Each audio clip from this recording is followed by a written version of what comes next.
You don't exist. Take a perk and a talk of that shit. Money swallowed like sis. Dead up perfect in the kid. Got a billion who sang on my head. Look up better put on the road I just spent. I know we got $1 million. The devil that shit ain't not cheaper again.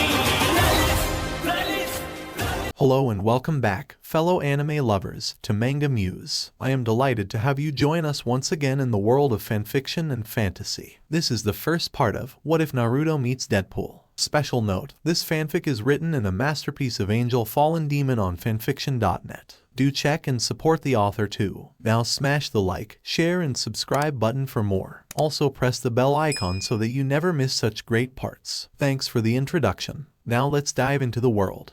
Present-day Japan. It was the week of Thanksgiving and Deadpool had no one to hang out with. He had annoyed the Avenger to the point that even Loki wanted to seal him away in another dimension.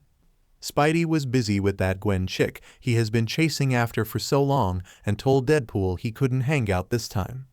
So his search for someone to bug lead him to Japan. He was called in by the Yakuza to handle a problem for them. To his surprise, he was hired by the Yashida clan to handle a suitor that the head of the clan disapproves of his daughter dating. Outside of the Yashida clan home, Deadpool looks around and narrows his eyes. He saw several armed men walking around the garden and two were on their way towards him. So Bonehead, why do you think the Yakuza called for your crazy butt? His brain had asked him. I have no clue. What these taut guys are not able to handle. Deadpool just smirks to himself and watches the two armed guards come his way. Deadpool-san, said guard number 1. This way, said guard number 2. Why thank you Tweedledee and Tweedledum, said Deadpool. Both men just raised an eyebrow to what he said. Deadpool just smiled and followed both men through the garden and to the house and past 2 sliding doors. Wait here Deadpool-san, said guard number 2. Sure thing Shirley, said Deadpool. The man walked away shaking his head. Several minutes later the man returned and looked at the other guard and nodded his head. The Oyabun will see you now, said guard number 1. He followed the 2 men down a very long hallway. You know, if you put an escalator ramp in this hallway, it would make people move faster, said Deadpool. The men just ignored him. They came to the end of the hallway and opened the sliding door, and a very pale-skinned woman with black hair stood before the men. She was wearing a black kimono with appealing white lotus blossoms sewn on to the silk fabric with small red and pink butterflies floating above the flowers. She looked at the masked man before her oddly and softly smiled. Welcome to the Yashida clan home, she said as she bowed to Deadpool. Why thank you pretty porcelain doll lady, said Deadpool. She looked up at him with an raised eyebrow. He was an odd person indeed. So where is the boss man? I have some business with him, said Deadpool. My father is right over here, said the woman. Ooh, my lucky day I get to meet a Yakuza princess, said Deadpool as he grinned from ear to ear. She stepped aside and allowed him to enter the room. What does my father want with this odd man? She thought to herself. Ah, Oyabun, it's been ages since I've last saw you, said Deadpool as he walked over to the large oak wood desk with a gray-hair man sat. Deadpool-san, it has been a while since I've last was in need of your services. Well, your message sparked my curiosity and had to find out what your men could not handle, said Deadpool. Oyabun sighed and pulled out a yellow envelope and slid it across the oak desk. Ooh, pictures, oh joy, said Deadpool. He quickly opened the large yellow envelope and pulled out a black and white photo. His eyebrow rose and he looked at the old man across from him. So, how much are you paying his head? Said Deadpool. $1 million American.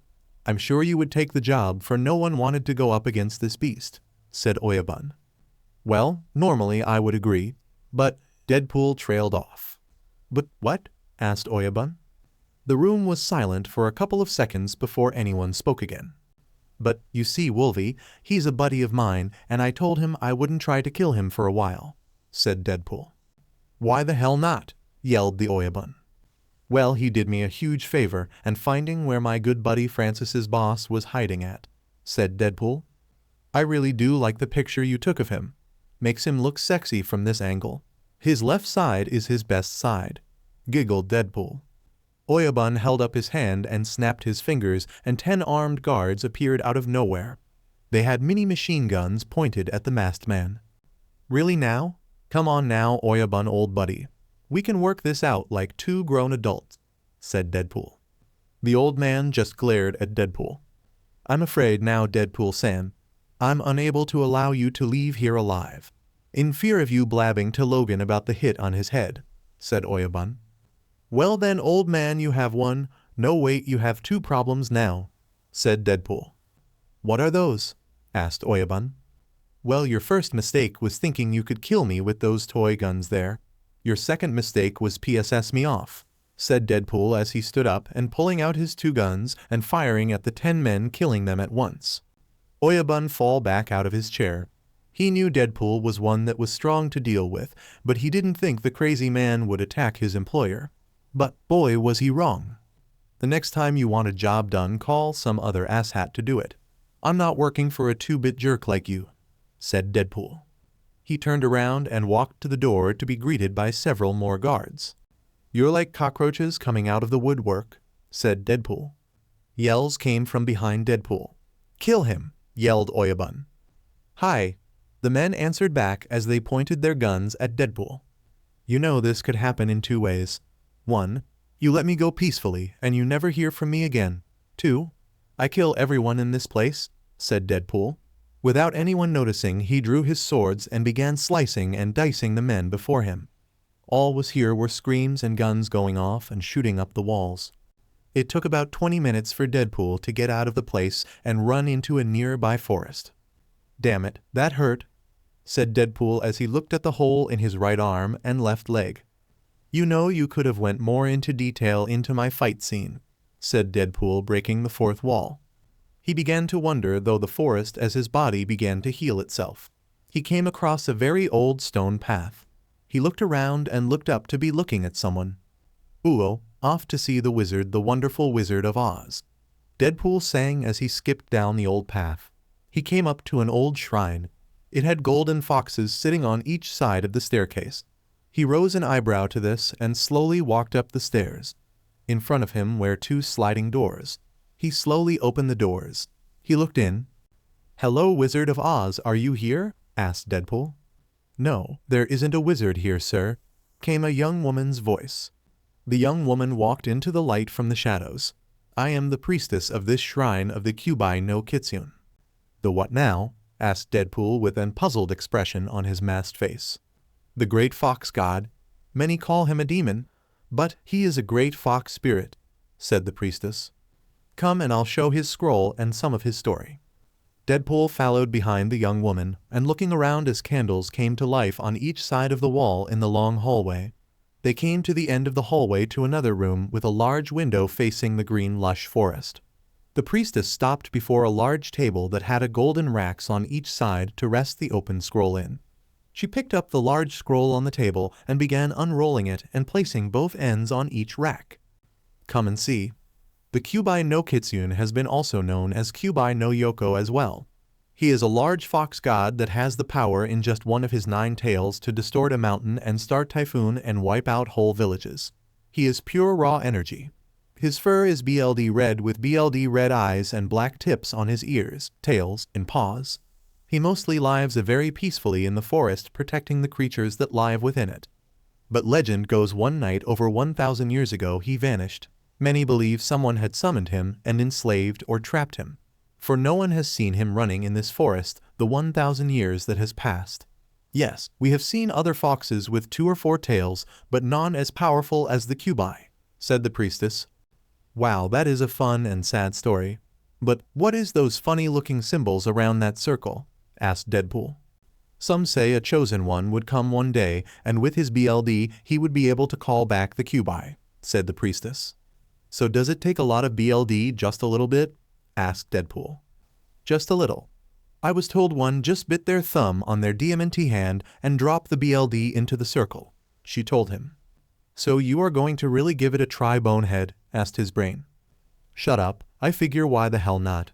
We have nothing to lose, and if I'm able to call back this fox, it would make a bad butt Christmas card for this year for everyone. Just picture it me riding on top of a giant fox," said Deadpool in his head to his brain. Yeah, bonehead, you have a go point, and it would be epic, said his brain.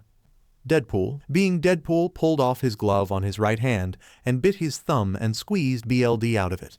Several drops fell onto the scroll as it began to glow. Elsewhere in a whole nother world.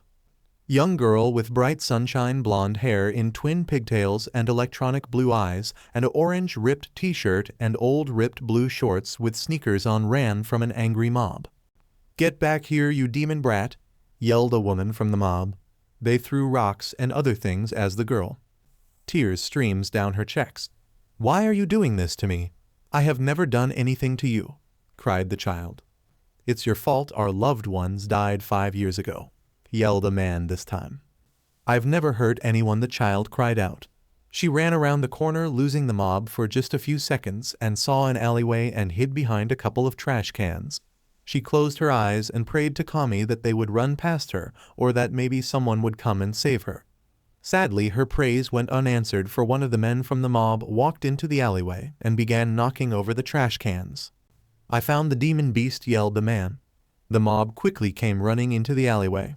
They began throwing things at the small girl and yelling and screaming at her. Just then, 2 women with a pig was walking down a street nearby. Thank you, my lady. I really did miss my mom, and it was good to see my family again after all this time, said the women with black hair that was cut in a bob style. Don't worry about it, Shizune. It was good seeing them all as well. I was able to pick up a few things from my family home and a contract scroll that my uncle had. Maybe I can sell it or find someone worthy of it, said the blonde hair woman. Just as they rounded the corner, they heard the screams from a child in distress. As well as hearing adults yelling horrible things, they stopped and looked around the corner to the alleyway and saw about 10 adults beating on a small blonde hair girl. What in the name of Kami is going on here? Asked the blonde hair woman. A man turned and faced her. He looked into her deep chocolate brown eyes and saw her long blonde hair in 2 low pigtails and a purple diamond upon her forehead. His jaw hung open. Lady Tsunade, we are just beating the demon brat. What the hell gives you the right to decide if a child is a demon or not? Yelled Tsunade. A woman spoke up now. She is the reason our family and friends died 5 years ago during the Kyuubi attack, said the stupid woman. By now Tsunade had enough of this bullshit and pulled up the sleeve of her green kimono top and slammed her fist into the ground. The sheer force of the punch made the ground shake and break apart, knocking all the people in the mob to the ground. Shizune, putting down her pet pig, ran over to the girl.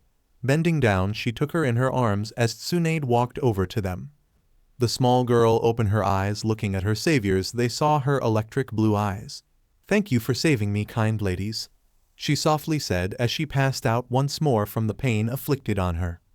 Tsunade looked down on the small girl's face. She had 3 whisker birthmarks on each cheek on her face, along with those eyes and golden hair. She tightened her fist as she turned around and looked at the mob once more. This child is innocent, and you bstrd blame her for crimes she never committed. For 5 years ago that child was just born. You tell me, how can an infant kill so many people you claimed she did? Last I knew 5 years ago, the Kyuubi no Yoko attacked this village and killed 100s of people. It was not a child that did it, said Tsunade. That child is the Kyuubi.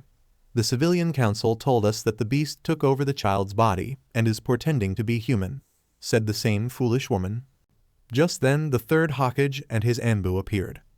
Well, thank you for the confession on the corporates that gave Level S classified information out so freely, said the 3rd Hokage. The mob turned around and paled. They knew after this stupid woman opened her big mouth their fate was sealed. Just as the 3rd was walking up to Tsunade and Shizune, a bright red light engulfed them, and they disappeared in a large poof of smoke, leaving no trace of them. The same stupid woman yelled, "See, I told you the demon child spirited them away to the demon world." Before she could say anything else, Inu of the Anbu punched the women in the mouth. Lord 3rd, it appears someone had summoned them away, said Inu. Yes, Inu. I want my best seal experts to find a way to summon them back, or who had done the summoning, said the 3rd Hokage. What of those fools there? Asked Inu. Take them to Ibki and Anko for interrogation, and then have him executed afterwards, said the 3rd Hokage. He looked at the spot that the three were once at along with their pig. He sighed and looked up into the sky. Wherever you might have been summoned to Naruto, please be safe. Please, Tsunade, in the name of Kami, protect that child. Protect her and care for her. For I had failed her here, thought the third Hokage. Back in present-day Japan. Tsunade and Shizune hit the strong wood floor strong, knocking the wind out of them. But Shizune made sure not to let go of the small girl. When Tsunade went to sit up, their pet pig fell onto her lap. Rubbing her backside, she looked around the candlelight room and saw two people standing next to a table. One was a young woman dressed as a priestess, another dressed in a black and red bodysuit with matching mask. "Where in the world are we?" asked Tsunade. Shizune had laid the small girl on the ground and went to work healing her. She gasped as she lifted her shirt and saw how malnourished the girl was. "My lady, we have to get some fluids into her soon," said Shizune. Tsunade forgot about the other for that moment and pulled out a scroll and unrolled it and pushed a little chakra into it. Several medical bags popped out and Shizune went to work pulling out what she needed. "To answer your question, miss, you are at the shrine of the Kyuubi no Kitsune in Kyoto, Japan," said the priestess. Turning around, Tsunade looked at the young woman and just blinked her eyes. "You said we are in Kyoto, Japan? How is this? We were just in the Hidden Leaf Village," said Tsunade. "Well, lady, you're not in Kansas anymore," said Deadpool. The priestess calmly cleared her throat. "This person next to me put his BLD into the summoning circle on that scroll on the table. Yeah, I wanted to see if I could call this so-called fox god back to this world," said Deadpool with his arms crossed behind his head. Tsunade just looked between the two people. "Well, it appears you have called back the Kyuubi no Kitsune to his home," said the priestess as she walked over to the young woman in the black kimono and black bobbed hair. "The small girl there has the Kyuubi sealed within her, but it appears the Kyuubi sleeps at this time," said the priestess as she kneels down next to Shizune to check on the state the little girl is in. "You're telling me that buffoon in the red and black bodysuit summoned us?" asked Tsunade. "Who are you calling buffoon, Big Melons?" asked Deadpool. "It appears she is calling you that moron," said his brain. "You shut up, I don't have any time for you lip," said Deadpool. All the women look over at him. "What? Doesn't everyone fight with their brains?" asked Deadpool. "Dear Kami, we are screwed," said Tsunade. Just then several of Oyabun men come flying through the window. 3 dressed as ninjas, wearing all black with their face covered. Deadpool swings around and pulls out his swords. "Is it my birthday or something? Oyabun gifted me a couple of ninjas and his little hitman," said Deadpool. Tsunade stood up as a kunai fell from her sleeve. She scuffed at the 3 so-called ninjas. "Those are ninjas. They appear to be running around in the pajamas," said Tsunade as she got ready to fight. "You know, boobies, I think we're going to have a appealing friendship after this," said Deadpool. One of the ninjas went at Tsunade with a short blade sword. She blocked his attack with her kunai. "Lady, just give up. We are after that fool there," said the ninja. "If you're after him, why attack me?" asked Tsunade. "Because you drew a weapon," said the ninja. Just then another kunai deeps into her other hand. "That is a stupid reason to attack others," said Tsunade. She swung her other arm at the ninja and stabbed him in the neck. She quickly raised her left leg up and kicked him in the stomach. He flew back out the window. Deadpool was hauled off the hitman as the priestess was fighting the other 2 ninjas, trying to keep them away from the girl and Shizune. Tsunade threw the 2 kunai in her hands at the 2 ninjas, hitting one in the back of the skull and the other in the right shoulder. Just as the priestess did a roundhouse kick to the injured ninja. The man flew out the window and hit the large tree in front of it, being knocked out. Deadpool swung his swords at the man to his left and cut off his hands. The man began screaming bloody murder. Annoyed with his cry, Deadpool quickly swung his sword, slicing off the man's head.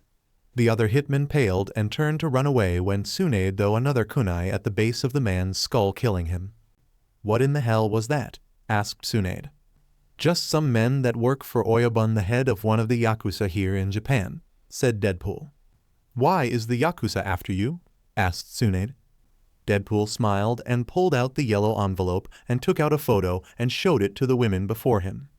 "Well, you see, they want me to kill this man," I can't kill Logan, for I promise I wouldn't as well. He gave me the best gift a couple of months ago. But besides the fact, Oyabun's daughter has been seen going on dates with him. The old man is PSS about it, for she is to marry into another Yakuza family to bring in more power to the old man. With her dating, my old buddy here is messing up his plans, said Deadpool. So why hire you? He looks to have trained and skilled men, said Tsunade as she trailed off. Well, you see, boobies, when you want a job done and your men are too chicken to do it, you call me. I'm the merc with the mouth. I'm Deadpool. Also the only crazy BSTRD out there to take any job and go after anyone. I have 100% kill rate. Well, okay, maybe 90%. For everyone is trying to get me to kill my friends, said Deadpool. Stop calling me boobies. My name is Tsunade and I am one of the 3 legendary Sannin. The young woman that is treating the girl is Shizune. Well, it is nice to meet you, boo. I mean Tsunade, and you too, Shizune. But who's the kid? Said Deadpool. I don't know. We came across her being beaten by a group of adults, said Tsunade as she looked back to the girl. What the hell? Yelled Deadpool. Let me at those BSTRD. They wouldn't be breathing after I'm done with them. Well, you summoned her. We got caught in the summoning. The last thing I heard the third Hokage say was he was going to have them executed, said Tsunade. Deadpool walked over to the kid and saw she was healing quickly like himself. Her minor cuts closed on their own, as Shizune was working on the larger cut on her side. Well, this kid has some quick working healing powers. Maybe I should drop this kid off with old baldy Professor X, said Deadpool. Just then the girl opened her eyes. She slowly went to sit up. Hey mister, do you have anything to eat? Asked the little girl. Sure, kid. Taking off his Hello Kitty backpack, Deadpool unzipped it and pulled out a bag of cheese puffs and a bottle of water. Here, kid, have some cheese puffs. But maybe first drink some water, said Deadpool as he opened the bottle for the kid. The little girl nodded her head and took the bottle in both hands, began drinking it down quickly. She finished the bottle within seconds. Thank you, mister, I didn't know how thirsty I was. The girl gave him a big foxy grin. Well, kid, eat some of these puffs, and after they're done patching you up, we'll get you some new cloths and something better to eat, said Deadpool. Hey kid, what's your name? It's Naruto. Naruto Uzumaki, she said before shoving in a handful of cheese puffs in her mouth. Both Tsunade and Shizune gasped. Naruto just looked at them like they were weird. Tell me, Naruto, do you know anything about your parents? Asked Tsunade. The girl shook her head as she ate. Well, maybe when you're older I will help you figure out who they are, said Tsunade. Okay? Thank you, lady, said Naruto. She just smiled as she returned to her snack. Just then the priestess spoke up. Would you 3 please protect the young MSTR there? She is very special to be holding Kyuubi inside of her. As she spoke, she began to turn into a silver fox with 3 tails swaying behind her. I know it's a lot to ask of you 3. Please do not fear me. I will help with money to raise the child, said the priestess fox. Sure. But first, could I get a picture with you? It would make one hell of a Christmas card, said Deadpool. The young priestess fox blushed and smiled. I guess it would be fine. Anyways, everyone would believe I was photoshopped anyways. Like the true big kid he was, Deadpool pulled out his cell phone and wrapped arm around the young fox and took several pictures. Thank you so much, said Deadpool. I will be coming by once a month to make sure she is all right and has all she needs, as well to drop off more money. Think of it as child support for raising her, said the priestess fox. I don't mind, I like kids. Also, it would give me a couple new roommates. My last one I had to ship her off to the old people's home, said Deadpool. If we're going to live with you, Buster, there will be some ground rules and you will obey them or I'll make you wish you were never born, said Tsunade. Haha, nice try. I have some villain try that once a week along with the heroes after I annoy them or break cap, said Deadpool. But we better get going before Oyabun sends more of his little friends after me, said Deadpool. Before you go, here, take this. A silver briefcase appeared before the young fox. I used some fox magic and made you 3 passports, BRTH certificate, driver licenses. So no one will question you. For I know our masked friend here is an American, so everything will say New York on it, said the fox priestess. Wow, lucky guess. How did you know I was crashing in New York right now? Asked Deadpool. Because of your New York City bus pass, said the fox priestess, as she pointed with her paw to the bus pass that was laying on the ground. Deadpool quickly picked it up and walked over to Naruto. How about a pigback ride, kiddo? Sure, Deadpool-san, said Naruto as she stood up and climbed onto Deadpool's back. The small girl giggled as she wrapped her arms around his neck, still holding onto the bag of cheese puffs. The young fox priestess bowed her head. Thank you. May Kami guide you safely. Before anyone could say anything, the fox priestess vanished in silver flames. Naruto looked at everyone and smiled. So are you my family now? Tsunade and Shizune both held a soft smile. I guess so, kid. Kami has sent us to you to watch over you till we are able to return back home, said Tsunade. Well, kiddo, let's get going. I can feel your tummy rumbling, and oddly enough, I'm a little hungry myself, said Deadpool. Could we get some ramen? Asked Naruto. Don't think so, Gaki. You need something that is better for you, and ramen isn't that healthy, said Tsunade. Ah, come on, Boo, Tsunade, let the kid have something good, and after we return back to New York, you can force all the healthy food to her throat, said Deadpool. Tsunade glared at him.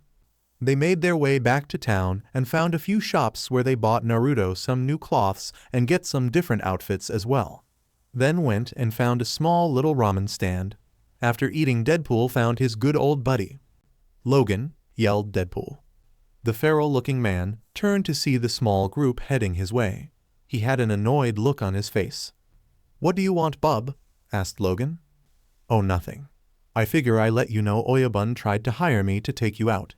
I guess he isn't too happy with you right now, said Deadpool. Logan raised his eyebrow and looked at the red and black-clad man. So, he really wants me dead? Asked Logan. Yuppers, I guess you should have known better than date a Yakuza princess. But she is hot though, laughed Deadpool. Naruto was standing next to Deadpool. She had on an orange kimono with a yellow obi, her hair in 2 high pigtails. She held on to his leg for dear life. She looked up at the feral man. Logan looked down and saw the child. When in the hell did you have a kid? Asked Logan. With a cocktail smile and raising his eyebrows a little, Deadpool spoke. Today. Who the hell gave you a kid? Asked Logan, still very confused. A 3-tailed fox priestess, said Deadpool as he pulled out his cell phone and showed Logan the photos. We don't have time for this, you moron. We need to leave this place quick before your friends show up and hurt the Gaki, said Tsunade as she crossed her arms under his BRSD and looked PSS off at the 2 men. Logan looks at the blonde-hair woman and the black-hair woman standing behind Deadpool. Clearing his throat, Logan spoke. Well, bub, I'm heading back to the States anyways. Well, that's great. I have a plane parked on a private airstrip outside of town, said Deadpool. When did you get a plane? Asked Logan. Oh, it was a gift from Fury, said Deadpool. A plane? Asked Naruto. What is that? The 2 men looked at the little girl. It helps you fly in the air over the ocean, said Deadpool. Both Tsunade and Shizune exchanged looks. This caught Logan's attention. I have never flown before, said Naruto. Well, kid, today is your lucky day, said Deadpool. So, Wolvie, you going need ride back to New York? Yeah, I don't feel like hanging around the airport, said Logan. The group walked through town and made it to the airfield, and there sat a Blackbird stealth fighter jet. Yes, I made sure to fuel it before I left, for I had a feeling I would need to get out of here pretty quick, said Deadpool. Everyone boarded the plane. Well, people, strap yourselves in and embrace your butts goodbye. For you are now flying air, Deadpool, said Deadpool as he turned on the plane and took off down the runway. Both women closed their eyes and screamed as Naruto just giggled. Logan just looked at them and got up and went and joined the nutcase in the cockpit. Almost a day later, they land in New York on one of SHIELD's landing strips. I don't want to do that again, said Tsunade. They walked out of the plane to find a 6'3" black man with a patch over his right eye.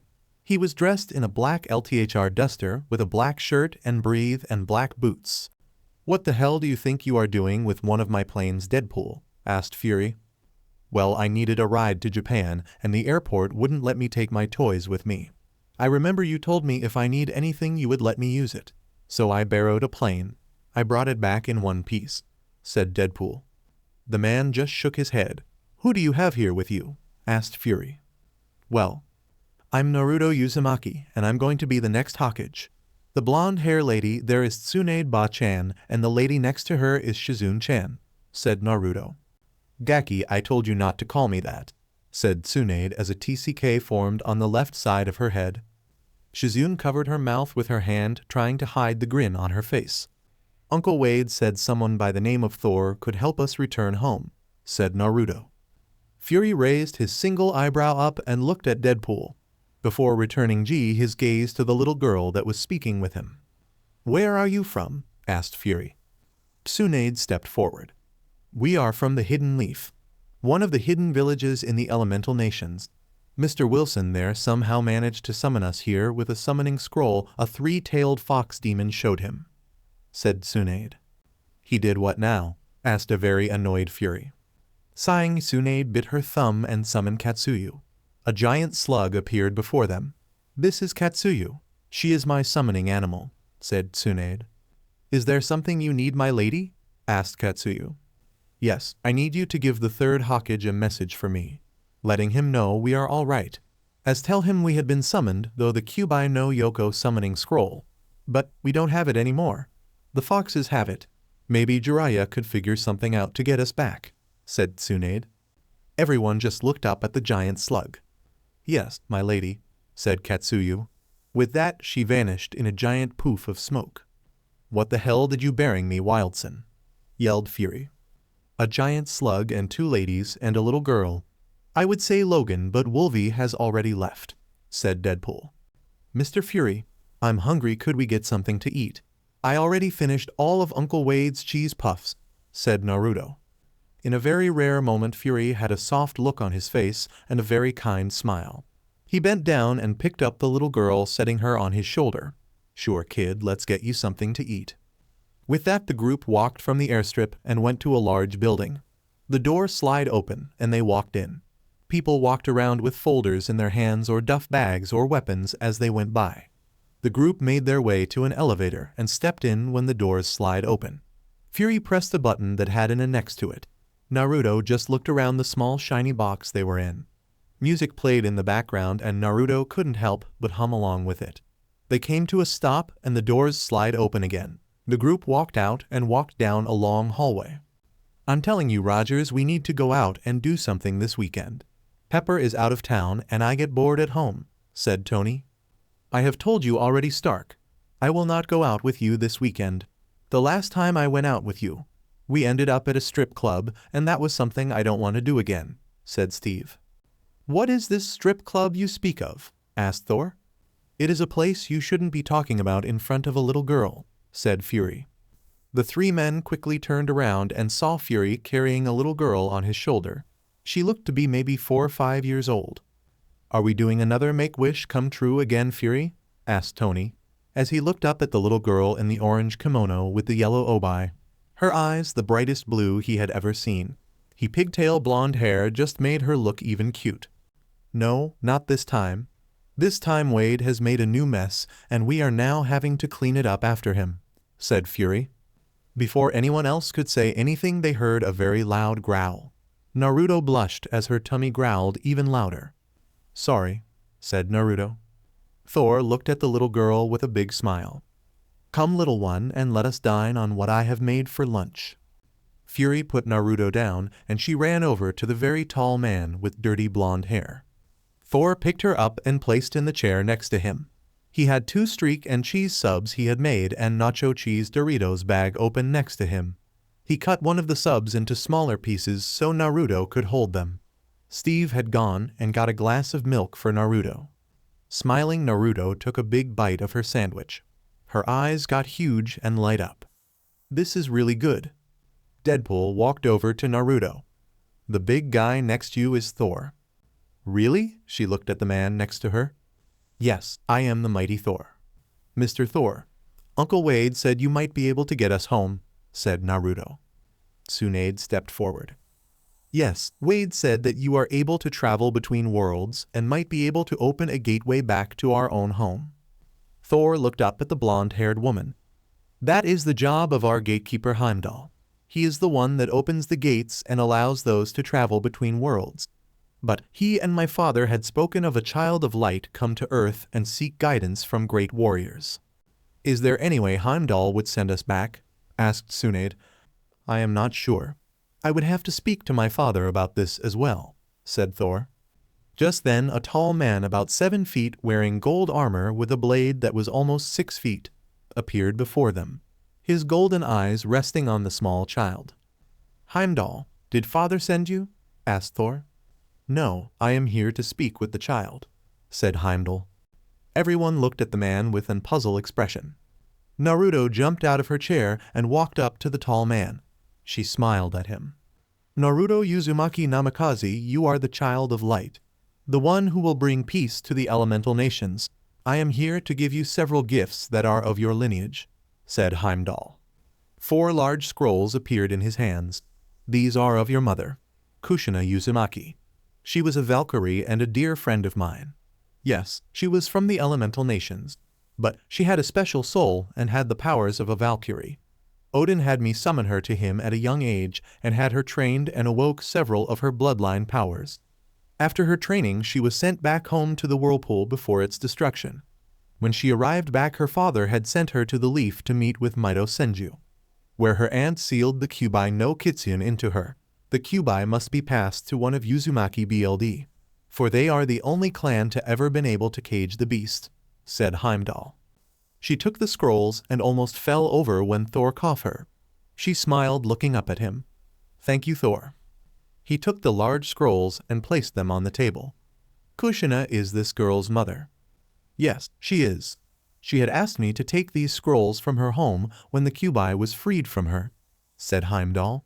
How in the hell was the Kyuubi freed from her, and what is going on here? Yelled and asked Tsunade. Shizune placed a hand on her sensei's shoulder. When Kushina was giving BRTH to Naruto, a man by the name of Madara Uchiha had attacked her and fatally wounding her, freeing the Kyuubi and used it to attack the village before he was sealed within Naruto, said Heimdall. Tsunade and Shizune, both their jaws hit the ground, as they looked at the man before them. How do you know all this? Asked Shizune, as she tried to collect all her thoughts and feelings on what was being told to them. As gatekeeper, I have all-seeing eyes. They show me what is happening. Also, the second I felt something wrong with Kushina, I opened the gate to her world and saw everything and went to her side when Minato went after Madara. The man had kidnapped Naruto. She had told me she wasn't long for this world, and that when Naruto was older to bring her to Odin to train and give her the scrolls to learn her birthright. I promised her. She had gone after Minato to help seal the Kyuubi back within her. But Minato had begun to seal the Kyuubi into Naruto. While under Madara's control, the fox attacked trying to kill the baby. But both her parents served as shields. Kushina dead after telling Naruto she loved her. Minato dead after the 3rd Hokage had shown up, expressing his wishes his daughter be seen as a hero. But the elders and civilian council had other plans. I was unable to get the girl and take her to Odin. I had to return, for Loki was making trouble, said Heimdall. I knew your mother well, little one. She was like a little sister to me and a wonderful warrior. She had earned the nickname Red Hot Habanero, said Thor as he laughed, thinking of his dear little sister. Really? Asked Naruto. Her blue eyes sparkled, and she had the largest smile anyone had ever seen. Yes, really, little one, said Thor. Well, isn't this a joyous family reunion? Said Deadpool. Come on, Fallen, I need to talk more. It is painful keeping so quiet, said Deadpool as he broke the 4th wall. But I hate to cut family time in half. I need to get a much bigger apartment and get Rograt there settled in, said Deadpool. Everyone turned looking at him. Who the hell gave him custody of this child? Asked Fury. Out of nowhere, a 3-tailed silver fox appeared. I am the priestess of the Kyuubi no Kitsune shrine in Kyoto, Japan. Deadpool was the only human I had found that was able to summon my Lord Kyuubi back from the elemental nations, said the priestess. Yup, the fox did, said Deadpool, grinning. Tony stepped forward and looked from the fox and to Deadpool. I'll set you all up in one of my extra apartments in Stark Towers. This way I know the kid is safe and alive and not being twisted by this moron. Cool. How much is rent? I can't go over $1,500. I still need to take Naruto there shopping and buy her training gear, said Deadpool. It's free, and what the hell are you going to be teach her? Asked Tony. Well, I was thinking swordplay, gun, karate. You know the basics every little girl should know before she become a young lady and will be able to beat any boy's butt if he tries anything with her, said Deadpool with an evil glint in his eyes. The fox priestess walked forward with 3 more large scrolls wrapped in her 3 tails. Within these scrolls will teach her to become one with the Kyuubi's chakra, as well as it has ninjutsu, genjutsu, and several styles of taijutsu that haven't been seen in a very long time. Once she is older, she will become our new Lord Kyuubi. What do you mean she will become one with the Kyuubi? Asked Tsunade. I cannot tell you. For it is her destiny, and the battles she will face will test her will and will push her to her breaking point. I have seen her future, and she will become very powerful. Her pure heart will guide her down the path of a true hero, said the fox priestess. Heimdall nodded his head to her words. She is a legend in the making. Then I shall help in her training.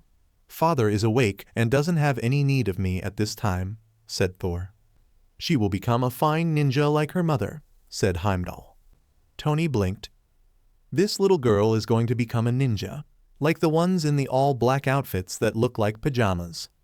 What's wrong with being a ninja? Asked Tsunade, a TCK mark forming on her forehead. I guess nothing. But come on, their outfits are silly, said Tony. We are ninjas, said Tsunade, as she points to herself and Shizune. How can you 2 ladies ninjas? Asked Steve. Tsunade smirked as she flew those several hand seals and slammed her hand down to the ground as a mud pit formed around Tony and Steve. They fell into it. That is how you morons, said Tsunade. Deadpool, Thor, and Heimdall all laughed at the 2 men stuck in the mud. Fury just looked at the 2 women with amusement. That there is was you call a ninjustice? Asked Thor. Yes, it was Earth-style ninjustice, said Tsunade. Well, could you let those 2 idiots go and fix my floor? Asked Fury. With a nod, Tsunade did several more hand signs and slammed her hand to the floor. The mud pit was gone, and the floor was back to normal. Ninjas from where we are from are different from these ones here. We use chakra and are able to make illusions, as well as elemental attacks, along with our taijutsu. I believe you call it karate, said Tsunade. Shizune and myself are med nins and the nest in our field. We use our chakra to heal those who are sick or dying or hurt, said Tsunade. Yes, Tsunade is my sensei. We have been traveling for a while, and she been teaching me how to heal, make medicine, about poisons, and heal medicines, said Shizune. We will take on teaching her how to control her chakra, along with ninjutsu, genjutsu, and taijutsu. But we may need help from back home on some of her training. For each ninja has a different elemental affliction, and right now she is too young to find out what her elemental afflictions are, said Tsunade. I was wondering, why are we here to train Naruto? Couldn't she receive this training back in the village? Asked Shizune. Both Heimdall and the fox priestess exchanged looks with each other. I am afraid not. If Naruto would have stayed in the village, she might have been killed or disabled in a random villager attack. At least here we know she will be safe and no one will try to hinder her growth as a ninja and into a young lady, said Heimdall. Thor raised an eyebrow to this comment. What do you mean random villager attack? Asked Thor. Well, Thor, what these lovely ladies told me. They saved her from an angry mob calling her a demon and they had been beating her. They had saved her and I summoned them here, said Deadpool. By hearing this, Thor grew outraged. What do you mean, Naruto, daughter of Kushina, was in danger? Why was I not told of this?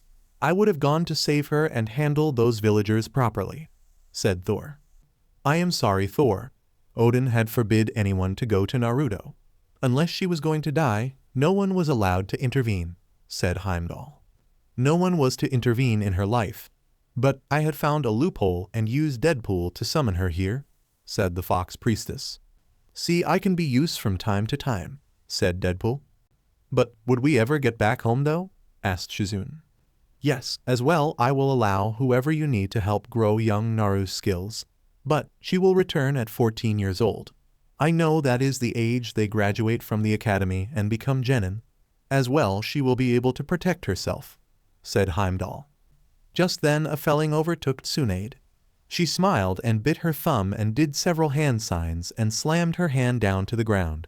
Katsuyu appeared. She was the size of a half-ton truck, and sitting on her back was Jiraiya. Everyone just blinked and looked at the huge slug and the man upon her back. "My lady, I have returned with news from the third Hokage, as well as Jiraiya insisting that he was going to come along with me," said Katsuyu. Flashback: No justice. Katsuyu appears in the third Hokage's office. "Lord Third, I have news on Tsunade, Shizune, and a little girl named Naruto," said Katsuyu. "What is it, my dear girl Katsuyu?" said Sarutobi. They had been summoned using the Kyuubi no Kitsune summoning scroll and are with a man named Deadpool who has been entrusted with Naruto's well-being by a three-tailed fox priestess. As well, I had sent word to Gamabunta to summon Jiraiya, said Katsuyu. "Jiraiya will be here within the hour. I was lucky to find him in a village not that far from here," said Sarutobi. Just then Jiraiya jumped in through the open window. "Now what is going on here?" asked Jiraiya. "Tsunade, Shizune, and Naruto have been spirited away to another world," said Katsuyu. Jiraiya blinked, looked at her, and then back at his sensei. "What do you mean spirited away?" Tsunade and Shizune had saved a little girl by the name of Naruto from an angry mob of villagers. While they were healing her, a red summon aura engulfed them, and they vanished, said Sarutobi. "Okay, and why would a mob being attacking a child?" asked Jiraiya. "Because she is the jailer of the Kyuubi no Yoko. The villagers blame her for what had happened 5 years ago when the Kyuubi attacked and many lives were lost," said Sarutobi. Jiraiya's eyes widened. "You're telling their child was alive all this time and no one told me?" asked Jiraiya, as you could see the anger in his eyes. "Yes, she is, and I did my best to protect her and kept who her parents were a secret," said Sarutobi. "Man, sensei, that is cold. You should have told me. I would have found a way to take care of her and kept her safe. For Kami's sake, I am the girl's godfather. It fell to me to raise her," said Jiraiya as he slammed his hands on the desk. "Honestly, Jiraiya, would you have given up your lifestyle to raise an infant? Given up your traveling? Given up your research?" asked Sarutobi. Jiraiya looked down with shame. "I guess not. I would have probably dumped her on one of the clan heads, making her their problem and maybe coming once a month to check up on her. I did what I could in trying to keep her safe, knowing full well I wouldn't be able to find you and try saddling you with the burden of raising a child," said Sarutobi. Both men just stood there looking down at the ground. You could see the guilt and shame in their eyes. Katsuyu cleared her throat. "What are you going to do now with them over in another world?" asked Katsuyu. "Well, I guess see if we could somehow summon them back with one of you summons. I could have Jiraiya summon a toad and send you back with what we talked about to Tsunade, and the others then have the toad summon everyone back," said Sarutobi. "What if we allow Naruto to grow up there and have her trained over there with Tsunade if she wants to stay? I could also leave a toad there and have it summon me back there to train her as well," said Jiraiya. Sarutobi sat there for a while thinking over this suggestion. After 10 minutes of sitting there in silence, Sarutobi opened his desk drawer and pulled out several scrolls and a small wallet. Just then there was a knock at his door. "Come in," said Sarutobi. "Hokage-sama, I have a couple D-rank missions for you to sign," said Iruka, as he walked into the office and around the large oak desk and placed all the forms down. "Ah, Haruka, yes, I forgot about those. By the way, Iruka, could you do a couple things for me?" asked Sarutobi. "Of course, Hokage-sama. What do you need me to?" asked Iruka. Pulling out a pen, Sarutobi unrolled the scroll and began to write down several items. "Take this scroll and buy all I have written down, and here's some money," said Sarutobi. "Hi, Hokage-sama." Iruka bowed and left the office. "So, we agree. We allow this Deadpool person and Tsunade and Shizune to raise Naruto over there?" asked Jiraiya. "Yes, it would be for the best. They do not know of her being the jailer for the Kyuubi, and maybe when the time is right she can return home," said Sarutobi. Just then the old man had appeared 10 years older. He had lost his golden ray of sunshine because of these but who couldn't tell the difference of a child and a fox. Just then, the Hokage's secretary walked in. Hokage-sama, they're waiting for you. Okay? I am on my way. Jiraiya, would you mind accompanying me to a council meeting? Asked Sarutobi. Not at all, sensei, said Jiraiya. As both men walked by, the woman stepped aside and bowed. They walked down the hallway. 2 large oak doors with carvings of the leaf symbol and Senju symbol upon them stood tall and ever so sturdy. Pushing them open, everyone in the room grew quiet as the 2 men walked in and passed by the others to the center desk. What is the meaning of this meeting? Asked one of the civilian councilmen. Clearing his throat, Sarutobi looked over at the man who had the outburst, releasing killer intent upon him. The man sat down quickly, scared shitless. As you all may have heard, another mob of villagers attacked Naruto Uzumaki again today. But after the attack, her along with 2 others were spirited away, said Sarutobi. Who cares of that demon child? It is good that she is gone and out of our hair, said a civilian councilwoman. Jiraiya glares at the woman as the clan heads were shocked. Does anyone know where they have gone? Asked Inoichi. Yes, I have just gotten word not that long ago from Katsuyu that Naruto and the others are safe. That she has been placed in the guardianship of one named Deadpool, said Sarutobi.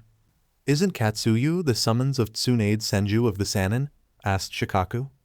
Yes, her and Shizune were the ones spirited away with Naruto. They were also the ones that the mob confused to that the civilian council had told them about Naruto being the jailer of the Kyubi no Yoko, said Sarutobi.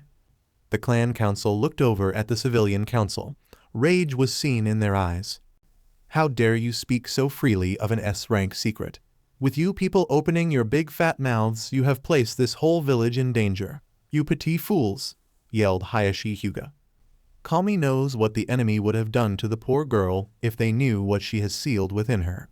Just before this meeting was called, my daughter Hana had come to me with very disturbing information, said Tsume Inuzuka. What information was that? Asked Jiraiya. She was told by the head lady at the orphanage that just this morning the civilian council had authorized orders to throw young Naruto Uzumaki out onto the street with just the cloths on her back, said Tsume Inuzuka. The Hokage just sat there in silence, processing everything he just heard. He slowly removed his hat and placed it onto the table before him. He glanced up at the civilian council. As of today, there will be no more civilian council. Not till we are able to secure more confident council members to represent the civilians of the village. I hereby charge you with treason and willful endangerment of a child. Anbu, take them all to Ibki and Anko for interrogation and to be executed for sharing valuable information that the enemy could have used against the village and endangered everyone, said the 3rd Hokage. I will call several of my clan's men so they will be able to aid me in the interrogation of these traitors, said Inoichi Yamamaka. Don't you have a daughter, Inoichi? Asked Tsume. Yes, I do, said Inoichi. Wouldn't it be excellent training for her to see how a traitor's mind works? Asked Tsume. That it would. I will have to send for her as well. She does always want to go and help her daddy at work, said Inoichi. Before the elders could open their mouths to voice their objections to what had just happened, Sarutobi turned around and faced them. Before you beach that I have gone against the village, I will let you know I have no issue sending you along with those traitors and be done with you 3. The elders just paled and dared not utter a single word, for they knew at this very moment their lives hanged from a very thin line. Danzo sat there, his mind racing, for he knew once those fools talked it was all over for him. Hayashi Hyuga, I will have you along with Shikaku Nara head up civilian affairs till we are able to appoint a new civilian council. Would you 2 as well be willing to clean up house at the orphanage as well? Said the 3rd Hokage. Hi Hokage-sama, said both men. You all are dismissed, said the 3rd Hokage. Jiraiya and Sarutobi returned to his office. Both men sighed. Just then Uruka had walked into the office behind them. Hokage-sama, I have gotten all the items you have asked for, said Uruka. Ah, thank you, Uruka. I have one more thing to ask of you, said the Hokage. What is it, sir? Asked Uruka. Please go to the Haruno residence and help Sakura Haruno pack her belongings, said the Hokage. Yes, sir. But may I ask why? Asked Uruka. Her mother has made her an orphan today with acts of treason, and the Yamamaka clan has offered to take her in and raise the poor girl as their own until she is older and able to move back into her home on her own, said the Hokage. Hi Hokage-sama, said Uruka as he looks at the men before him. He had a sad look in his eyes. He left the office and the tower and went and found Sakura Haruno and helped her pack and took her to her new home. Sarutobi walked over to a safe in the wall and opened it with his chakra and took out several dusty scrolls that had the Uzumaki symbol on them, as well as several scrolls that had Namikaze symbol as well, and placed them on his desk. Walked over to the vault in his office and pulled out the forbidden scroll and walked back to his desk. These are justice I have been entrusted with for Naruto for when she was older, seeing that she will be elsewhere training. I see no reason not to give them to her. As well, I will send some other justice that will aid her in the future, said Sarutobi. Jiraiya went to work sealing everything in several scrolls and getting ready for this trip. Just as they finished with everything and Jiraiya was ready to go, the clan council knocked on the door. Come in, said Sarutobi. Clan council came walking in. Lord Hokage, you never told us who placed Naruto in another's watch, said Hayashi. It was of the priestess fox of the Kyubi no Kitsune Shine in the other world, said Katsuyu. It appeared that even the demon foxes feared for the young girl's safety, said Jiraiya. Yes, they did. They felt she would be safer there. As well, there is a family friend of Kushina there. He has vowed to watch over her, said Katsuyu. The clan council had looks of shock on their faces, all but Shikaku Nara. How troublesome. No one made the connection of the girl being the woman's daughter, or that fact she is the daughter of Minato, said Shikaku. They all looked at him. They were all gaping. Well, now you know the truth. So, now I get to see a whole new world, said Jiraiya. He climbed onto Katsuyu's back and told he was ready. She grew quiet, and within moments they both were gone, as a small toad sat on the Hokage's desk. Hey, do you have any snacks? Asked the toad. Opening his desk drawer, the Hokage pulled out a bag of chips and handed them to the young toad and sat down. End of flashback. No justice. After the group left for Stark Tower, Naruto couldn't help but be wide-eyed as she sat in the SUV looking out the window from her car seat.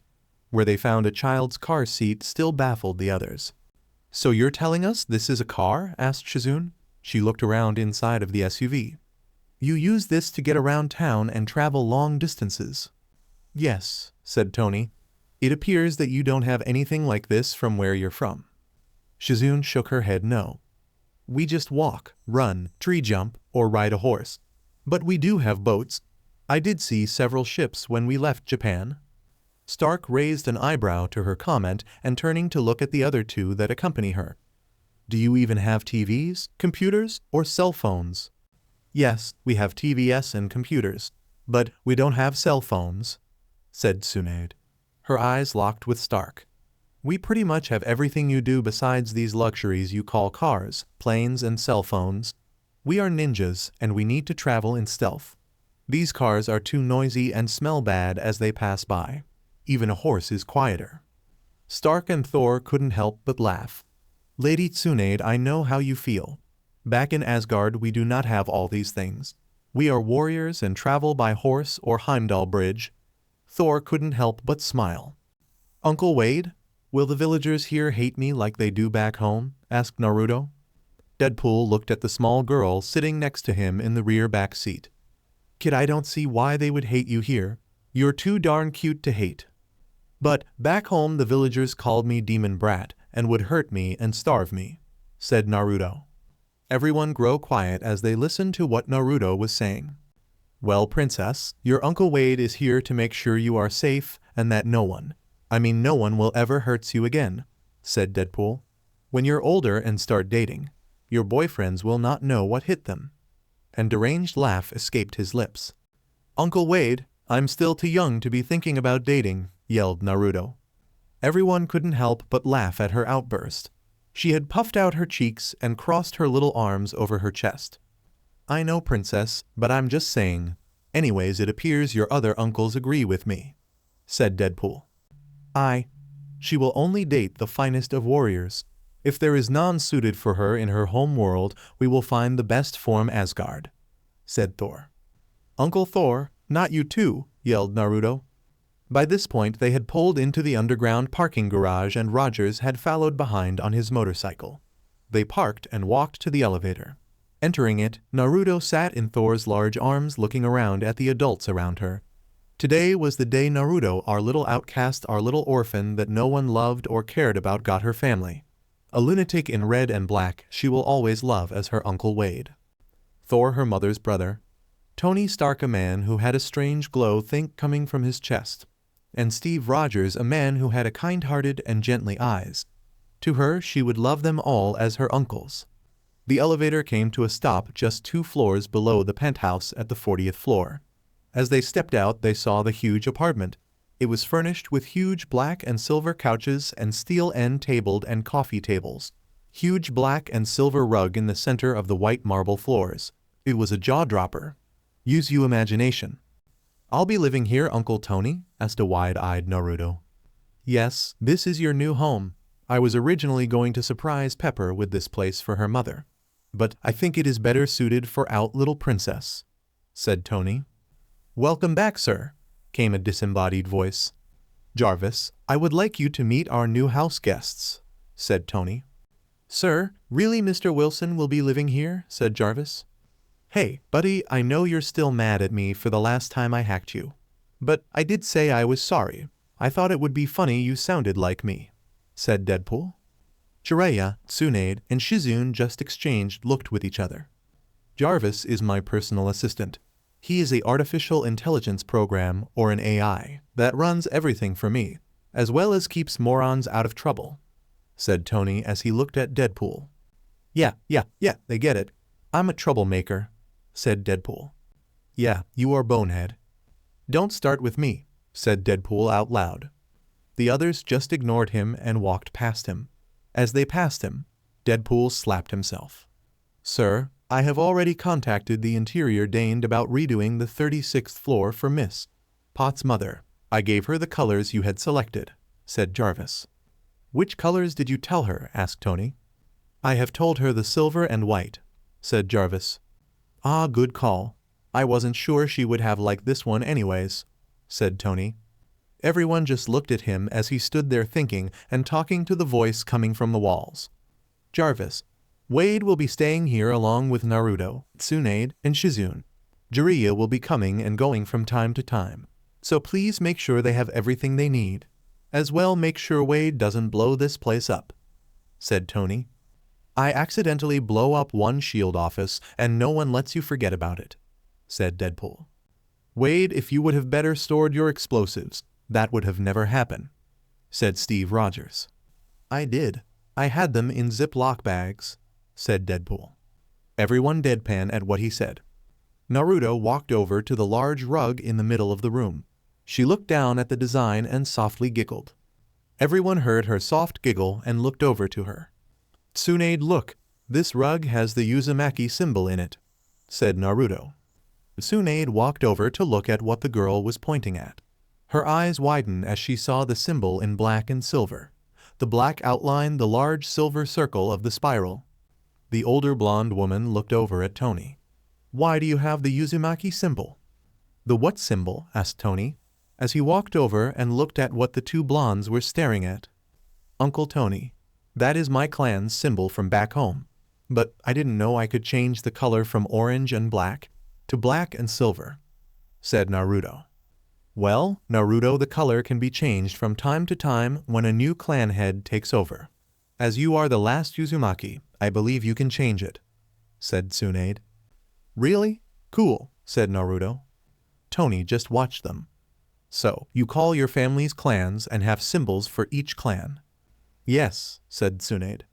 "It appears fate had a hand in this room you had made, Tony," said Thor. "It appears so," said Tony. "Well, I hate to ruin this moment. But shouldn't we be getting our little princess here new clothing and things she will need as well as her fairy godmother and auntie?" said Deadpool. Deadpool walked over to the kitchen table and took off his Hello Kitty backpack and unzipped it and flipped it over. Guns, ammo, knives, and other deadly items fell out all over the table. He took the briefcase and opened it and took half the money and put into the backpack, closing the briefcase back up and sliding it under the table. "Okay, I'm ready. Let's get this show on the road," said Deadpool. "Jarvis," said Tony. "Already on it, sir. While you're out, several gun cases will be delivered and installed on the second floor of the apartment," said Jarvis. They all went back down the elevator and went to the main lobby.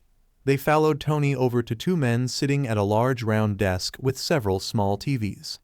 "Matt, Devin, please issue everyone key cards for the build." Both men nodded and pull out 5 key cards and hands them over to Tony. "Thank you guys. Please remember them as they will be living here for now on," said Tony. "Yes, sir," said both men. Back in the Hidden Leaf Village. Danzo is in his secret base underneath the village, in the old catacombs once used to house and hide the civilian and non-ninja clans members during times of war or attack. "Hurry, gather all the records and test subjects that are strong enough to travel," said Danzo. "We haven't the time to waste. That old fool will know soon enough and be after us." The members of Root scurried around like the roaches they were. They took the children they had been testing on and loaded them into wagons at the edge of the village from an old cave entrance. There had been 6 wagons in total.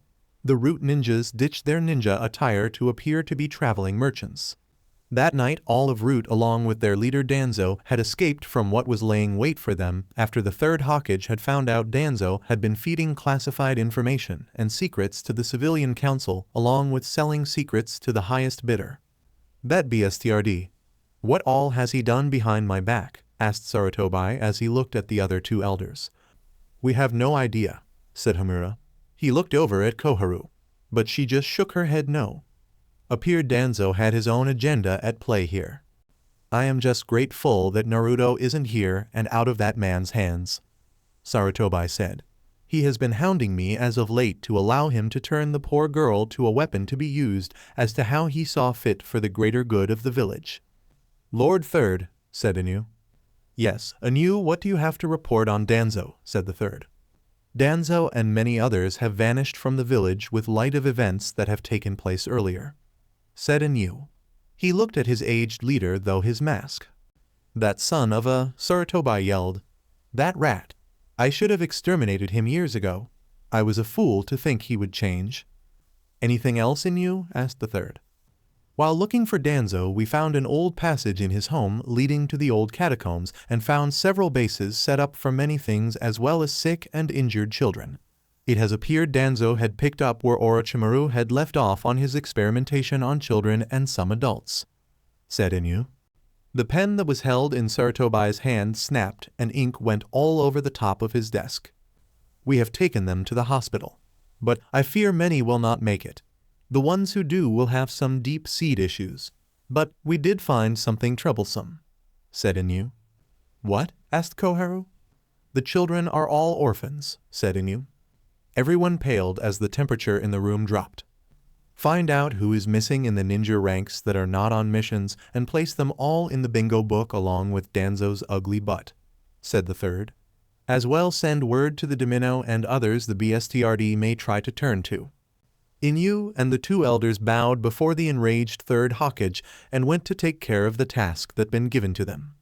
"Tsunade, Shizune, and Jiraiya, please keep her safe. Kami, watch over her," said Sarutobi. Back in New York. Naruto ran through the mall, with her eyes wide looking at all the people and stores surrounding her.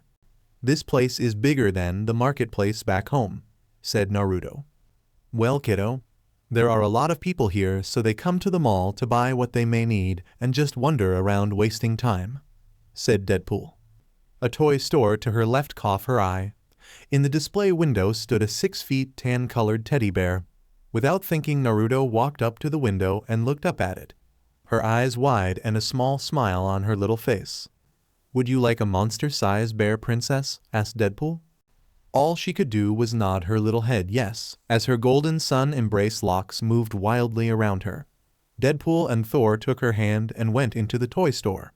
20 minutes later they came out with said bear and several bags of toys. "Thank you. I never had any toys before," said Naruto. "Don't worry, little one. These toys are just the start of many you will be receiving in the near future, said Thor. Two men walked up to them. Mr. Stark has ordered us to load all packages in truck and deliver them back home, said one of the DLVRY guys. Okay, here you go, Kojak. Make sure you do not rip my little princess's teddy bear. If you do, you have hell to pay, said Deadpool with a dark tone in his voice. Both Thor and Naruto just looked at him like he was nuts, but just sighed. The two men just paled and nodded their heads as they took the toys and went down to the loading bay. Deadpool, you need to stop scaring the help. Good help is strong to find these days, and those two been working for me for a very long time, said Tony. What? I just told them to be careful with Naruto's toys, said Deadpool. You could see a goofy smile though his mask. Tsunade took Naruto's hand and they went into the clothing store next to the toy store. Shizune walked alongside them as the men followed close behind. Okay, Naruto sweetie, let's get you some new cloths, said Tsunade. Okay, Ba-chan, said Naruto. Tsunade just sighed and they walked to the children's department. Naruto looked at all the cloths and back at everyone. What's wrong, kiddo? Asked Deadpool. I don't know what I want. But also, am I only allowed to buy everything in orange? Asked Naruto. Everyone stopped and looked at her. Why would you only be allowed orange? Asked Shizune. Back home, the villagers only sold me cloths that color. Even when I asked Gigi for a pink dress, the villagers attacked me and dumped orange paint on me, said Naruto. Well, kid, you can get any color you want, and if someone tries anything, they will have to get past us, said Tony. When you go back home, we'll go with you and have a few words with these villagers, said Rogers. Naruto smiled at them. It's okay. When Ba-chan and Shizune-chan saved me, I had just pranked half the village with stink bombs and ugly orange dye bombs as payback for my dress. Everyone just laughed as they looked at the small girl. I've been playing pranks on those villagers as soon as I was able to roof jump and move quicker than the animal-masked people, said Naruto. How long have you been able to do that? Asked Shizune. 2 years now, said Naruto. I want to be a ninja, so I train myself. Along with that, I borrowed a few scrolls from Gigi. In the little traveling scroll you took from me in Kyoto. I have the scrolls I borrow in it. We'll have to see what scrolls you have when we get back home, okay, Naru, said Shizune. Naruto just nodded her head and began to look at all the cloths. 2 hours later, they left the store with new cloths for Naru, Tsunade, and Shizune. They went to the shoe store, got Naruto some new shoes. All the men had their arms loaded with bags when the two guys returned to go load the things in the truck. Tsunade looked at Tony. Is there a herbal store around here? I need to restock on my ointments and medicines, just in case Naru gets hurt. We'll have to make a trip to Chinatown, because they may have what you need, said Tony. Pulling his phone out, Tony made a call. Okay, everyone, our ride shall be out front in a few minutes. The group walked outside to see a larger-than-normal SUV. Hey, Happy. I'm glad you were able to get here so quickly, said Tony. Well, Jarvis called me 20 minutes ago and told me you would need a ride, said Happy. Happy, I would like you to meet Tsunade, Shizune, and Jiraiya, Tony said, as he looked for Naruto, only to find her hiding behind Thor under his cape.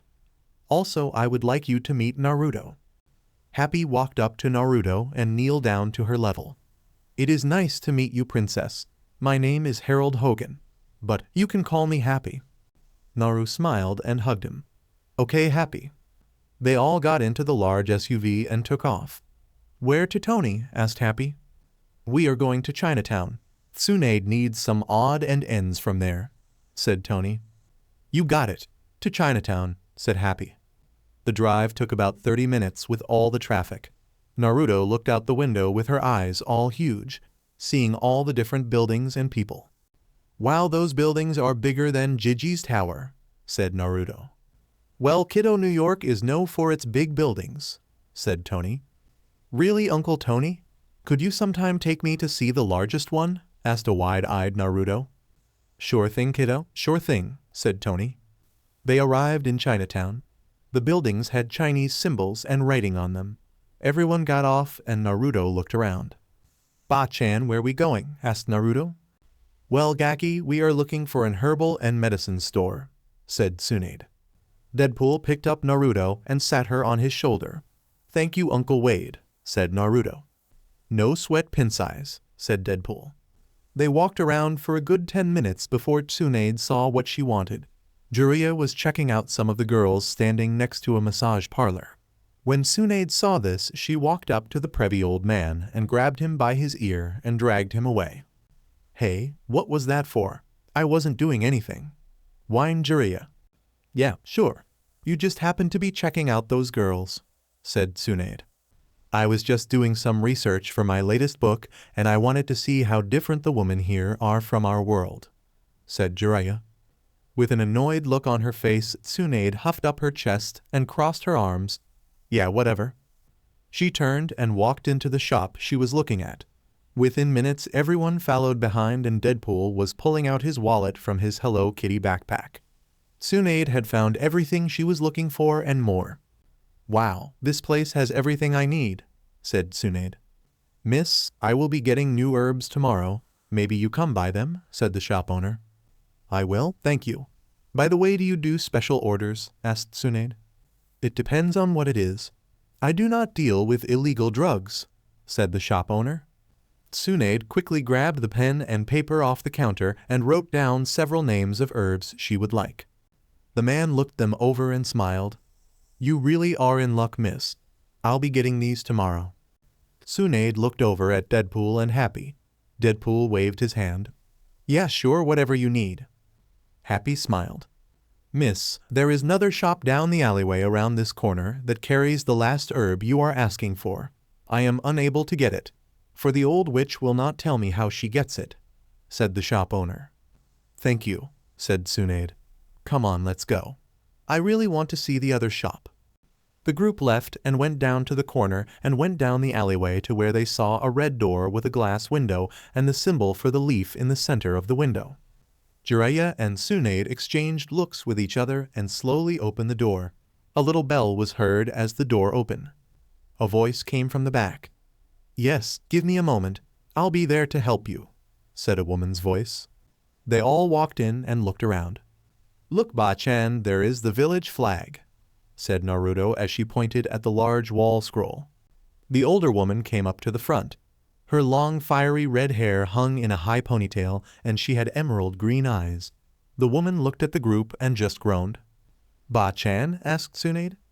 The woman just blinked and looked at the blonde before her. I'm not you Ba-chan lady, said the woman as she glared at the group. Tsunade and Jiraiya both blinded and looked at each other. But you look a lot like my grandmother, and also you have symbols of our home village hidden in the leaves, said Tsunade. Well, I'm not her, and yes, the leaf was my home a long time ago, said the annoyed woman. What do you want? I just came to get a couple of herbs that the other shop didn't have, said Tsunade.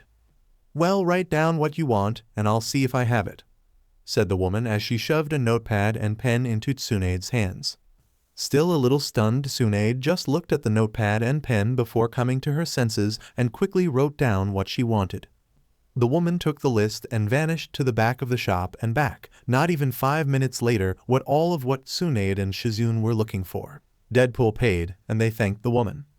Come back again if you need any special items, said the woman as she watched them leave her shop. Still a little shell-shocked, Tsunade and Jiraiya walked with everyone without saying a word, or even Jiraiya checking out any of the ladies walking by. Happy, yelled Naruto. Happy looked up at the little girl. Yes, Naruto. Do you know of any good ramen stands around here? Happy looked around and sighed. I'm sorry, I don't, Naruto. The little girl pouted as she looked around from on top of Deadpool's shoulder. You could hear her tummy growling. A few adults that walked past them. They turned and looked at Deadpool and the little girl. I'm so hungry, said Naruto, sounding a little dramatic. Deadpool looked up at her. Wow, kiddo, you sound like you have a wild animal in your tummy. Naruto just giggled at him. No, just my tummy saying feed me or else. Thor raised an eyebrow. Let's find somewhere we could get a late lunch and then buy this ramen she seeks. Everyone just deadpan as they looked at Thor. Naruto otherwise was cheering. They saw a Chinese restaurant and walked over to it. They found a large table and sat down as Deadpool pulled up a buster seat for Naruto. "Ah, welcome to the Golden Kitsune," the waiter said. "Ramen," shouted Naruto. The man just laughed. "Sorry, my little Haim. We are out of ramen. The cook forgot to make noodles this morning." Naruto copied Tsunade from earlier and pouted as she crossed her arms over her chest. Everyone couldn't be helped laugh at how cute she looked while pouting. "Well, heck, if she gets any better with that pout, we are in big trouble," said Deadpool. "What are you talking about, bonehead? She already has wrapped around her finger," said Deadpool's brain. Deadpool narrowed his eyes and just grumbled. Naruto looked up at him, her lip pouting even more, looking like she was going to cry. "Oh, sweetie, I'm not upset with you. It's just my brain being mean to me again," said Deadpool. Everyone just looked at him like he was nuts, in which case their thought were right. "What?" asked a confused-looking Deadpool. Everyone just shook their heads. "Uncle Deadpool, why do you fight with your brain?" asked Naruto. "Well, sweetie, some evil man lied to your uncle telling me they would heal me and make me better.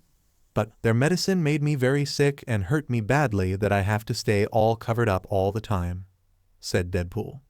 "That's not nice. Maybe when I go back home when I'm older we can find a nice ninja doctor to heal you better," said Naruto as an honest and happy smile crossed her tiny lips. "Maybe, we never know," said Deadpool. They finished eating and left Chinatown to head back to Stark Tower. During the drive, Naruto was playing with Thor's hair. "Now, little one, why do you like playing with my hair?" asked Thor. "It's pretty and almost as golden as mine," said Naruto. Tsunade and Shizune just giggled as they watched. "Naruto, tell me, why do you want to be a kunoichi?" asked Thor. I want to be the strongest kunoichi since my mommy. Also, I want to be like the fourth Hokage. He was the greatest of all the Hokage. Super strong, smart, and super fast," said Naruto. Thor chuckled. "What else do you want to be when you grow up?" "I want to be Hokage," yelled Naruto. "Why do you want to be Hokage, brat?" asked Tsunade. "Because if I'm Hokage, the people of the village will stop being mean to me and see me as a strong kunoichi and respect me," said Naruto. Tsunade just shook her head and looked at the little girl before her with sad eyes that betrayed her thoughts. "Tsunade Haim, what's wrong?" asked Jiraiya. She looked at him with tears in her eyes and took a deep and shallow breath. "I messed up big time," said Tsunade. Everyone looked at her. Jiraiya raised a questioning eyebrow. "What do you mean you messed up big time?" asked Jiraiya. "Like it sounds. I just hope our child forgives us," said Tsunade. By now Jiraiya looked worried and everyone looked at them. "What do you mean our child, Haim?" asked Jiraiya. Tsunade looked Jiraiya in the eyes with tears now streaming down her cheeks. "Jiraiya, after we were married I was PRGNNT. I gave BRTH to our child in the land of whirlpools," said Tsunade. "Why didn't you tell me?" asked an upset Jiraiya. "I couldn't. It was during the war and I had Grandma Mito's clansmen hide and protect me," said Tsunade. Jiraiya wrapped his arms around her. "It's okay, Haim. Everything will be okay." "No, it will not," shouted Tsunade. "Our daughter is dead and our granddaughter was almost killed by those stupid butt villagers." She just sobbed uncontrollable into his chest. Everyone was wide-eyed looking at them. "They're married?" asked Deadpool. Naruto, now forgetting about Thor's hair, looked at Tsunade and Jiraiya. The expression on her face was blank as her eyes looked like shiny crystals. Tsunade looked up from Jiraiya's chest and looked at the little girl looking at her. Her breath caught in her throat. "You're my grandparents?" asked Naruto. All Tsunade could do was nod her head. Jiraiya just sat there dumbstruck. Naruto slowly stood and hopped out of her car seat and crawled over to Tsunade and Jiraiya. She touched the older woman's cheek and looked into her chocolate brown eyes and looked deep into them. Tsunade felt as if Naruto was looking into her shameful soul. "Grandma," said Naruto, "did you not want me?" Tsunade pushed out of Jiraiya's arms and grabbed Naruto up into her arms, crying like a newborn baby. "Oh, sweetie, if I knew you were alive, I would have raced back to the village and raised you." "Really?" asked Naruto. "Yes, really," said Tsunade. "Sweetie, I never want you out of my life." Jiraiya finally came to his senses and smiled down, looking at the little girl right next to him. "If I only knew, I would have done a better job as your grandpa and not be an idiot worrying about my stupid spy network," said Jiraiya. She looked up at him and smiled. "Iro, grandpa," yelled Naruto. Jiraiya crossed his arms, looking annoyed. "Mother like daughter," he grumbled. Tsunade looked at him. "You old prev, you're telling me our daughter called Iro?" "Yeah, more or less," said Jiraiya. "But now that I know Naruto is my only grandchild, I'm not going anywhere far from you ever again." The others looked on to the happy little family. Deadpool wiped a tear from his eye. "Aw, how sweet." They arrived back home, and everyone went into the tower where they were greeted by Jarvis. "Welcome back, everyone. I see the shopping trip went well." "That it did, Jarvis," said Tony. "Sir, I have scanned about half the scrolls into my database and a book called Ikwik Paradise," said Jarvis. "CRP," said Jiraiya as he looked over at Tsunade. Her eyes narrowed as she looked at him. "I swear, I wasn't planning on having Naruto read my book. I thought I had given him the gutsy little ninja," said Jiraiya as he paled. "Oh, that was my doing. I wanted to find out why the book had the adult warnings on it," said Deadpool. Deadpool just smiled behind his mask and walked over to the tablet on the kitchen counter. "So, has it been uploaded into this thing yet, Jarvis?" asked Deadpool. "Yes, Deadpool, it has been," said the AI. So alright folks, that's all for today. Stay tuned for part 2. Do subscribe, like and share for more such videos. Also check out the story and author AngelFallenDemon on fanfictionnet. Press the bell icon to be notified first on release. See you in the next video. Till then, goodbye.